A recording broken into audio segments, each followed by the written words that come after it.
Hello everyone, welcome back in Uma Devi children's academy. My dear student, आपका हमारी Hindi class में फिर से एक बार स्वागत है। आज हम सीखने वाले हैं पत्र लेखन। सो आई होप कि everyone is ready and curious to learn about this topic. So let's begin it. लेकिन टॉपिक स्टार्ट करने से पहले हम पत्र लेखन का संक्षिप्त परिचय समझ लेते हैं। पत्र लेखन क्या होता है, क्यों लिखा जाता है, इसका क्या महत्व है। ओके, तो पत्र लेखन भी अपने आप में एक बेहतरीन कला है। पत्र लेखन के ज़रिए हम अपना संदेश, अपनी भावनाओं व विचारों को अपने मित्रों, प्रियजनों, सगे संबंधियों तक पहुंचा सकते हैं। जब पत्र लिखने की परंपरा नहीं थी, तब संदेश कबूतरों या संदेश वाहकों के द्वारा भेजे जाते थे। लेकिन धीरे धीरे संदेश पत्रों के द्वारा भेजे जाने लगे। पत्र अपने सगे संबंधियों या मित्रों, प्रियजनों को भेजा जाता है ताकि हम अपनी भावनाएं या विचार उन तक पहुंचा सकें। इसलिए पत्र की भाषा बहुत ही सरल और सहज होनी चाहिए ताकि पत्र पढ़ने वाला व्यक्ति आपकी भावनाओं, आपके विचारों को अच्छे से सरलतापूर्वक समझ सके। वर्तमान समय में पत्र का महत्व थोड़ा कम हो गया है, क्योंकि अब हम कम समय में अपने संदेश मोबाइल, इंटरनेट, एसएमएस के द्वारा भेज सकते हैं। लेकिन अभी भी कुछ क्षेत्रों में पत्रों का ही महत्व है। पत्र लेखन। पत्र के मूल रूप से 3 अंग होते हैं। पहला प्रारंभ या शुरुआत, दूसरा मध्य भाग और तीसरा होता है अंत, उसका समापन। पहले भाग में हम पते और अभिभावन के बारे में लिखते हैं, यानी जिसको पत्र लिखना है उसका पता लिखते हैं, उसका अभिवादन करते हैं। मध्य भाग में हमें क्या लिखना होता है, उसका विषय, जिस विषय पर हम पत्र लिखने वाले हैं, विषय और वह विषय वस्तु हम मध्य भाग में लिखते हैं। पत्र के अंतिम भाग में हम जब पत्र का समापन करते हैं, धन्यवाद लिखते हैं, आभार व्यक्त करते हैं और प्रेषक का नाम व पता लिखते हैं। चलिए अब हम पत्र के प्रकार और उनके प्रारूप भी जान लेते हैं। पत्र के मुख्य रूप से 2 प्रकार होते हैं। नंबर 1 औपचारिक पत्र, जिसे इंग्लिश में हम फॉर्मल लेटर कहते हैं। नंबर 2 अनौपचारिक पत्र, जिसे इंग्लिश में हम इनफॉर्मल लेटर कहते हैं। राइट, तो औपचारिक पत्र क्या होता है, इसे भी हम जानते हैं। औपचारिक पत्र किसी भी सरकारी या प्राइवेट कार्यालय या संस्थान से जुड़े व्यक्तियों, अधिकारियों को लिखा जाता है। आमतौर पर ये व्यक्ति अपरिचित होते हैं। ये पत्र पूर्ण रूप से व्यावसायिक या कार्यालयी या सरकारी होते हैं। इस तरह के पत्रों की भाषा बहुत ही सहज और शिष्टतापूर्ण होनी चाहिए। पत्रों में सिर्फ काम की बातें या समस्याओं के बारे में ही लिखा जाना आवश्यक है। ऐसे पत्र मुख्य रूप से स्कूल के प्रधानाचार्य, आवेदन पत्र, सरकारी विभाग में अधिकारियों को अपनी किसी समस्या से अवगत कराने हेतु, संपादकों के नाम पत्र या नगर से संबंधित किसी समस्या के लिए नगर निगम के मेयर आदि को लिखे जाते हैं। इस तरह के पत्रों में बहुत ही सीमित शब्दों में सिर्फ समस्याओं को प्रभावशाली तरीके से लिखना आवश्यक होता है। कहने का अर्थ है, यह कार्यालयी या व्यावसायिक पत्र होते हैं, अधिकारियों को लिखे जाने वाले होते हैं, इसलिए हम इसमें व्यक्तिगत बातें या विचार सम्मिलित नहीं कर सकते। भाषा सरल, सहज और सीमित होनी चाहिए।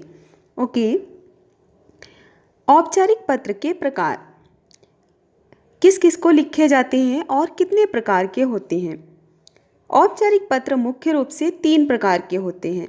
पहला व्यावसायिक पत्र, आमतौर पर सामान खरीदने, बेचने या पैसे के लेन देन के संबंध में जो भी पत्र लिखे जाते हैं उन्हें व्यावसायिक पत्र कहते हैं।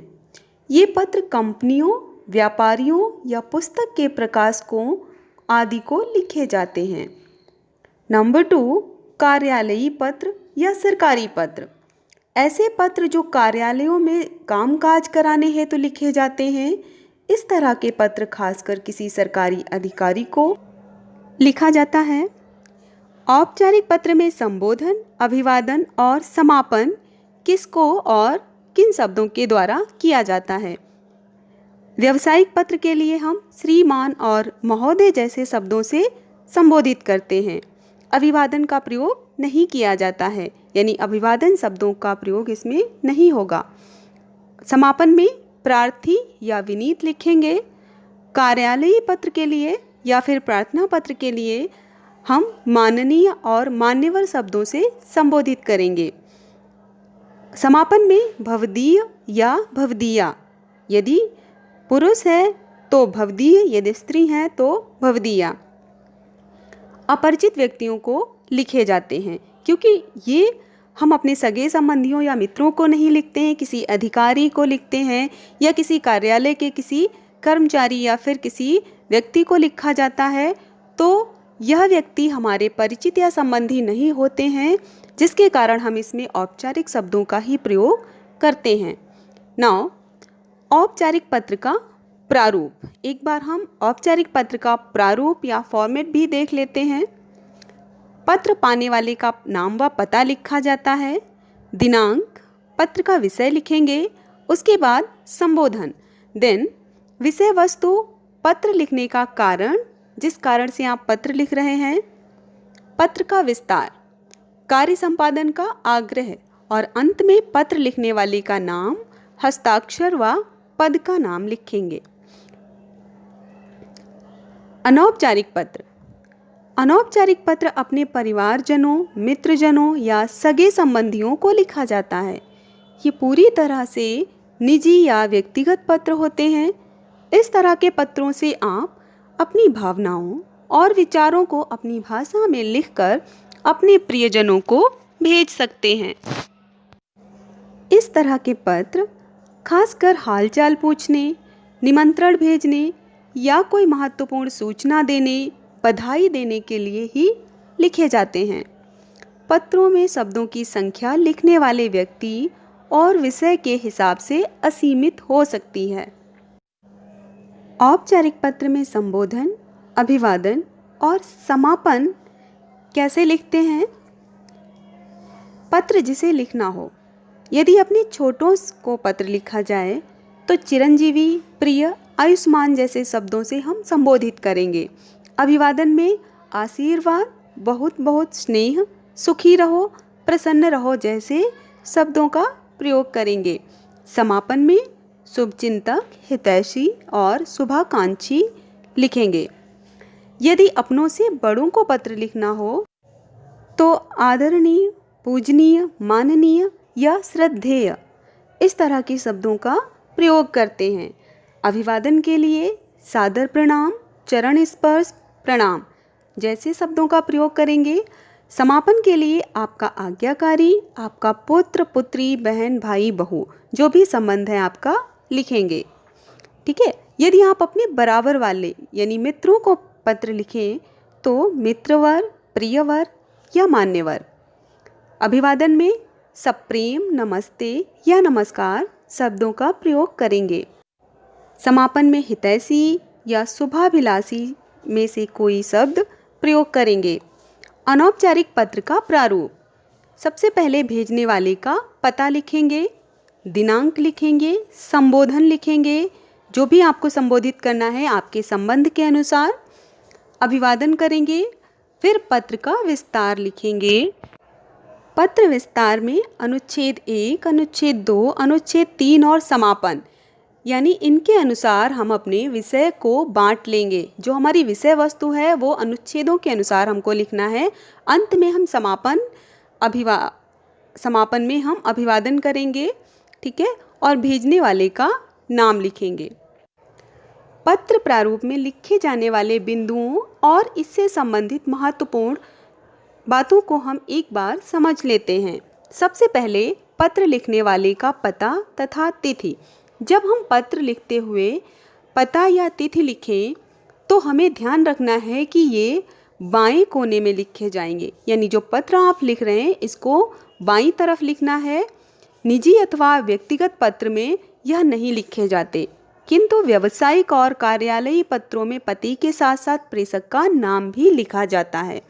किंतु परीक्षा में विद्यार्थियों को यह ध्यान रहे कि पत्र लिखते समय उन्हें भी ऐसा कुछ नहीं लिखना है जिससे उनके निवास स्थान, विद्यालय आदि की जानकारी मिले।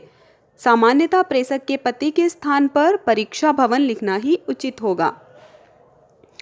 नंबर 2, पाने वाले का नाम व पता। प्रेषक के बाद पेज की बाईं तरफ पत्र पाने वाले का नाम व पता लिखा जाता है। जैसे देखेंगे, सेवा में थानाध्यक्ष महोदय, केशवपुरम, लखनऊ। एग्जाम्पल के लिए दिया है हमने, आप इसे देख सकते हैं। इसे हमें पत्र में बाईं तरफ ही लिखना है।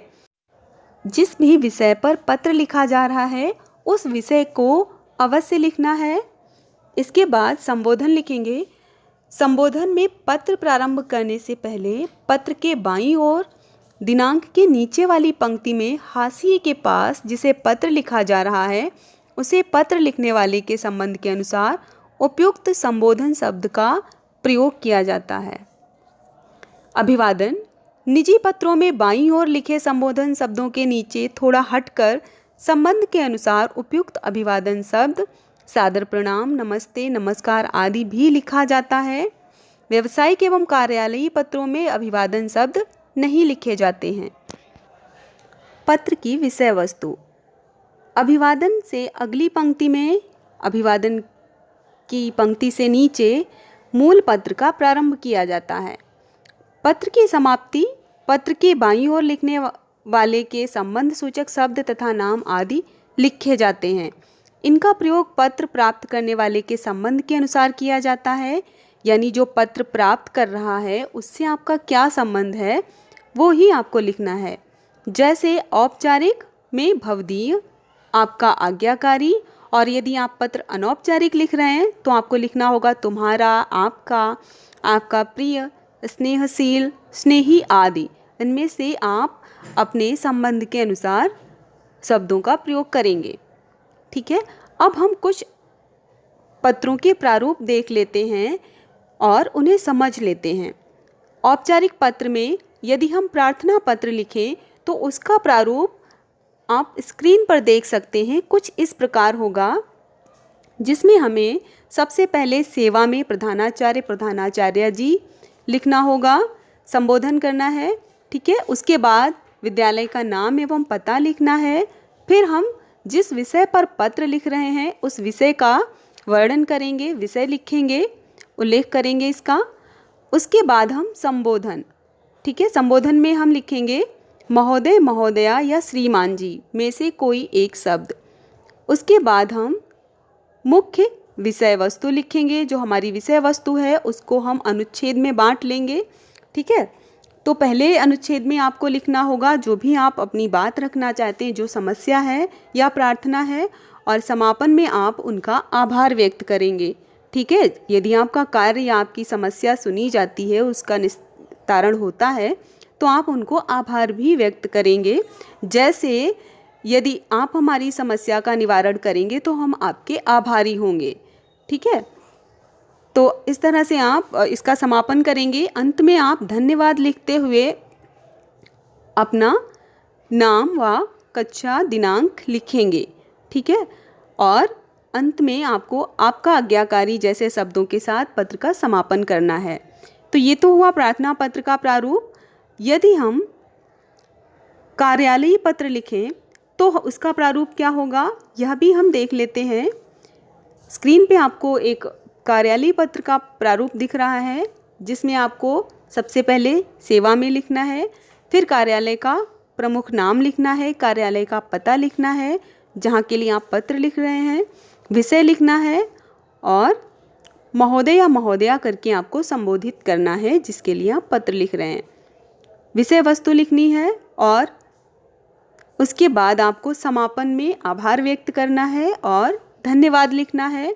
भवदीय, नाम व पता, अंत में दिनांक लिखना है। इस तरह से औपचारिक पत्रों का और इनके प्रारूप का अभ्यास करके आप औपचारिक पत्र लिखना सीख पाएंगे और इनको अच्छे ढंग से लिख पाएंगे। चलिए अब हम अनौपचारिक पत्रों का प्रारूप भी समझ लेते हैं। अनौपचारिक पत्र में सबसे पहले प्रेषक का नाम व पता, यानी जो पत्र लिख रहा है सबसे पहले उसका नाम व पता लिखा जाएगा, फिर दिनांक लिखेंगे। उसके बाद संबोधन। संबोधन आप अपने संबंध के अनुसार लिखेंगे, जिसको भी आप पत्र लिख रहे हैं उससे आपका जो भी संबंध है, छोटा भाई है, आप पिताजी को या किसी अपने बड़े या बुजुर्ग को पत्र लिखते हैं तो संबंध के अनुसार उन्हें आप संबोधित करिए। और उसके बाद आप उनका अभिवादन करेंगे, नमस्कार, सादर प्रणाम या जो भी उचित शब्द है आप संबंध के अनुसार प्रयोग करेंगे। अब हम और अनौपचारिक पत्र को, जैसे कि हम पहले ही डिस्कस कर चुके हैं, हम 3 अनुच्छेदों में इसे लिखते हैं। पहले हम उनका हालचाल पूछेंगे, कुशल क्षेम जानना, यानी उनका हालचाल समझ जानना। फिर मुख्य विषय वस्तु, जो बात या जो विषय आप वर्णन करने वाले हैं, जिसके लिए आपने पत्र लिखा है उसको आप लिखेंगे, उसका उल्लेख करेंगे। समापन में आप उनको आशीर्वाद, अगर छोटे हैं तो आप आशीर्वाद और स्नेह देते हुए पत्र का समापन करेंगे। यदि बड़े हैं तो उनसे प्रेम व स्नेह लेना, उनसे आशीर्वाद लेने के भाव में पत्र का समापन करेंगे। और अंत में संबंध का उल्लेख करेंगे और अपना नाम लिखेंगे। यह है आपका अनौपचारिक पत्र का प्रारूप। तो इसका भी आपको अभ्यास करना है। अभ्यास करने से ही आप इसको बेहतर ढंग से लिख पाएंगे। स्क्रीन पर आपको अनौपचारिक पत्र का एक उदाहरण दिखाया गया है, जिसे देखकर आप बेहतर ढंग से समझ पाएंगे कि किस तरह से अनौपचारिक पत्र लिखे जाते हैं। अपने पिताजी को पत्र लिखकर बताइए कि आपके विद्यालय में वार्षिकोत्सव किस तरह मनाया गया। अब आपको इस विषय पर पत्र लिखना है, तो आप कैसे इसको लिखेंगे? सबसे पहले आपको पता लिखना है, राजा राम मोहन राय, छात्रावास, सेक्टर 21, रोहिणी। ठीक है, जहाँ से पत्र लिखा गया है वहाँ का पता लिखिए। दिनांक लिखेंगे, फिर हम संबोधन करेंगे। जैसा भी आपका संबंध है, यदि आप छोटों को पत्र लिखें तो उनके अनुसार संबोधन शब्दों का प्रयोग करेंगे। यदि आप अपने बड़ों को पत्र लिख रहे हैं तो उनके अनुसार आप संबोधन शब्दों का प्रयोग करेंगे। तो यहाँ पिताजी को पत्र लिख रहे हैं, आप लिखेंगे पूज्य पिताजी। फिर आप अभिवादन करेंगे, सादर चरण स्पर्श। याद रखना है, औपचारिक पत्रों में हम अभिवादन शब्दों का प्रयोग नहीं करते हैं। अभिवादन करने के बाद आप विषय वस्तु लिखेंगे। विषय वस्तु में सबसे पहले आपको हाल पूछना है, हाल चाल पूछना है। ठीक है, उसके बाद आप जिस विषय पर पत्र लिखना चाहते हैं उसका वर्णन कर देंगे। समापन करते हुए आप आशीर्वाद लेंगे, क्योंकि आप बड़ों को पत्र लिख रहे हैं। अंत में अपना संबंध और अपना नाम लिखते हुए पत्र की समाप्ति करनी है। तो यदि आप छोटों को पत्र लिखेंगे तो प्रिय, प्रियवर जैसे शब्दों का प्रयोग करेंगे। बुजुर्गों को पत्र लिखने के लिए पूजनीय, आदरणीय शब्दों का प्रयोग किया जाता है। अब हम एक औपचारिक पत्र का उदाहरण देखते हैं। कई जगह सूचना पट पर अशुद्ध हिंदी लिखी मिलती है। इस ओर ध्यान आकृष्ट करते हुए प्रसिद्ध दैनिक पत्र के संपादक को पत्र लिखना है। ठीक है, तो आपको इस पर एक पत्र लिखना है। तो सबसे पहले सेवा में संपादक महोदय, नवभारत टाइम्स, बहादुर शाह जफर मार्ग, नई दिल्ली। तो आपको क्या लिखना है? पहले पद लिखना है, पता लिखना है, उसके बाद आप विषय का वर्णन करेंगे जिस विषय पर आपको पत्र लिखना है। सूचना पट्टों पर अशुद्ध हिंदी लेखन के संबंध में। ठीक है, तो यह आपका विषय हो गया। इसके बाद आपको संबोधित करना है, महोदय। देन आपको अपने विषय वस्तु का प्रारंभ करना है। जो भी विषय वस्तु है आप उसका प्रारंभ करेंगे।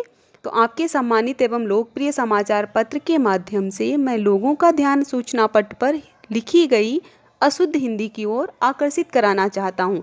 इस तरह से आप विषय का वर्णन करेंगे। हिंदी हमारी राजभाषा है और दिल्ली हमारे देश की राजधानी। ऐसी महत्वपूर्ण जगह के सूचना पट पर बहुतों की मातृभाषा और राजभाषा के अति महत्वपूर्ण पद पर सुशोभित हिंदी का अशुद्ध लेखन देखकर दुख होता है। इस तरह से आप क्रम से इस विषय का वर्णन करते हुए अंत में आप आभार भी व्यक्त करेंगे और प्रार्थना करेंगे। आपका आग्रह होगा, आपसे प्रार्थना है कि इसे अपने समाचार पत्र में प्रकाशित करने का कष्ट करें ताकि संबंधित अधिकारी और कर्मचारीगण इस गलती पर ध्यान दें, इसे सुधारें और भविष्य में सावधान रहें। तो इस तरह से आप आग्रह करते हुए पत्र का समापन करेंगे और लिखेंगे, धन्यवाद भवदीय, और जो भी आपका नाम है नाम लिखेंगे, पता लिखेंगे और अंत में आपको दिनांक लिखना है। इस तरह से आप औपचारिक पत्र का समापन करेंगे। ठीक है।